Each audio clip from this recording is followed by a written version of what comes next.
Due to Hurricane Katrina, the levee failures that flooded New Orleans, and the actions of the Louisiana legislature, New Orleans, 4 years after the storm, has a variegated and sometimes confusing collection of public schools and public school governance.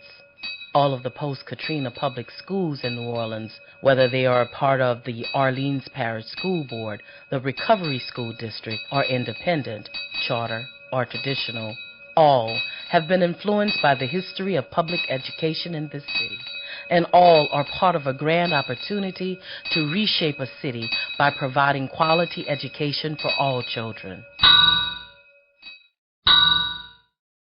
Public education is an anvil upon which a good many hammers have been worn out.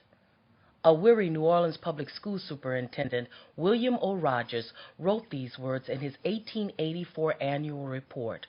Then he went on to complain about the impossibility of satisfying all of the personal opinions and educational theories of the many thousands who are interested in the results.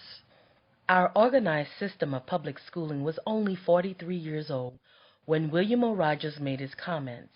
It certainly hasn't gotten any easier, as was echoed 100 years later by Dr. Everett Williams, the superintendent in 1991, whose epilogue reads, "There is no issue in our country more complex and more fervently debated than public education, and there is no shortage of opinions on how to educate a child." Many of the issues facing public education 168 years ago, or even 100 years ago, are remarkably similar to those facing schools today.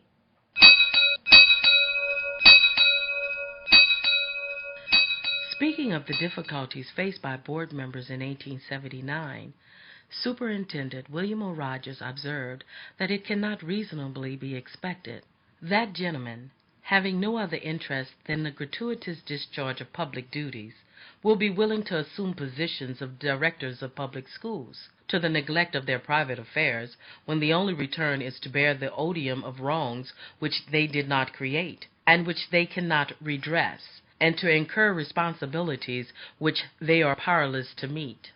Various communities and legislative efforts to improve public education over the years have reshuffled and reconfigured the boards. Sometimes we forget how many variations have been tried. In 1843, the city remained divided into municipalities under one mayor. Each municipality had a recorder who also served as the president of that municipality's council. The mayor, the municipality recorder, and 3 members of the municipality council automatically served as members of the Public Education Board of Directors. In addition, each municipality school, in theory, were managed by 12 of the most intelligent and respectable fellow citizens, individuals selected from the different wards of the city. In other words, each municipality effectively had a school board of 17 members. When Union General Butler and his troops occupied New Orleans in 1862, he issued Military Order No. 6082 to get rid of the cost and redundancy of multiple school boards. In its place, he put a single 5-member Bureau of Education composed of members of his military government, most of whom were involved in public education prior to the war. The mayor, also an appointee of the military authorities during the occupation, chaired the Bureau of Education. In 1864, following another reorganization, the Board of Directors increased from 5 to 16 members. Once again, City Hall continued to exert a tight control over the schools as the mayor and 2 members of the City Council served on the board, and the City Council chose the remaining 13 members.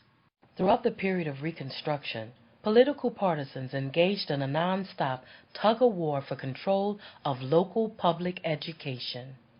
In August 1865, amidst controversy, the City Council reorganized the board and expanded it to 24 members, with the mayor appointing all 24. Less than a year later, in July 1866, the City Council devised a new school board plan. They kept the 24-member limit. now with City Council members choosing all 24 members. During Reconstruction, there was upheaval in almost every aspect of government, and the new state legislature reconfigured the makeup of the board again. The law provided for a board of 11 members. The State Board of Education would control the board by selecting 6 of the 11 members, while the New Orleans City Council appointed the remaining 5. In 1873, the members of the Board of Directors of the Public Schools of New Orleans jumped to 20 members, with the majority of the members still appointed by the State Board of Education. When Reconstruction came to an end in 1877, a new board of 20 members with 4-year terms took over the management of the schools. Local authority was a bit stronger since the City Council could appoint 12 members. The State Board of Education still had a powerful voice in New Orleans public education by appointing 8 members. An all-new board of 20 members was appointed in 1884, and in 1888 the governor began making the 8 state appointments. In 1906, the first time school board elections would give the city's voters and local politics the right and opportunity to elect 17 board members, 1 each from the city's 17 wards. The remaining 3 seats were held by the mayor, Martin Berman, plus the city's comptroller and the city's treasurer. Mayor Berman found that as he helped the schools and created jobs by building schools, his political power grew stronger. He wielded a powerful influence over the public schools through his ward-based political organization. In addition, Mayor Berman sent his children to the public schools, probably the last New Orleans mayor to have the confidence to do so.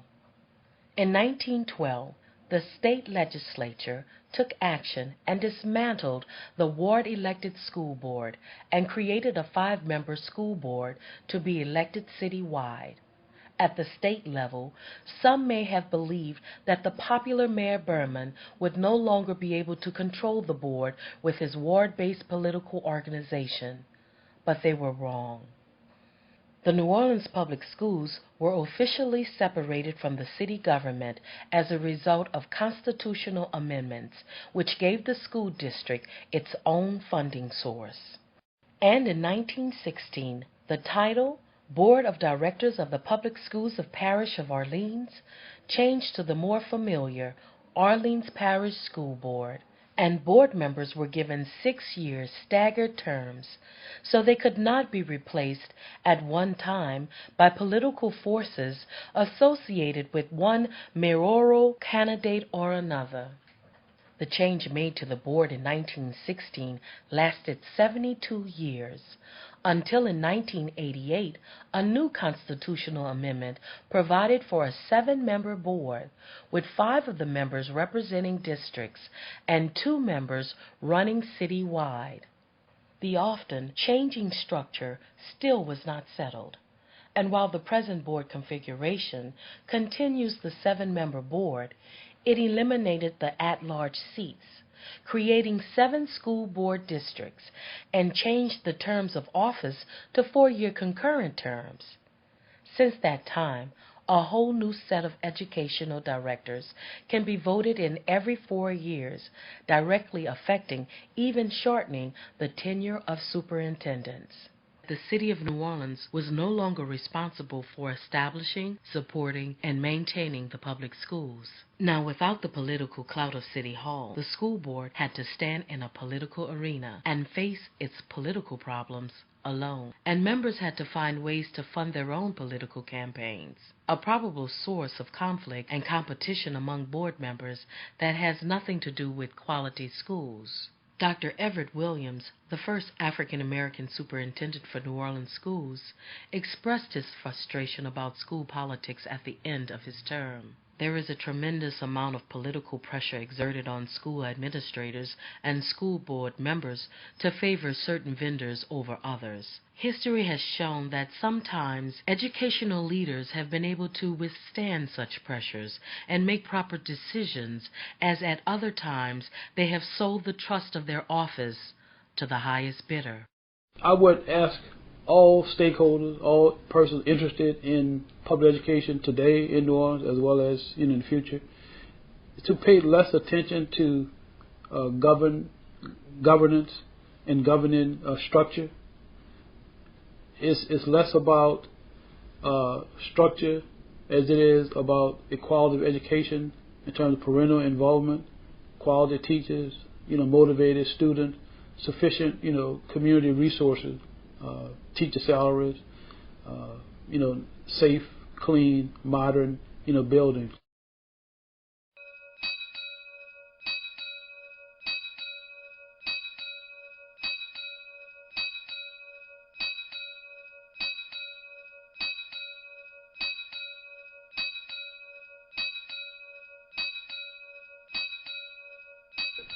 My name is Al Kennedy with the Midlo Center for New Orleans Studies at the University of New Orleans.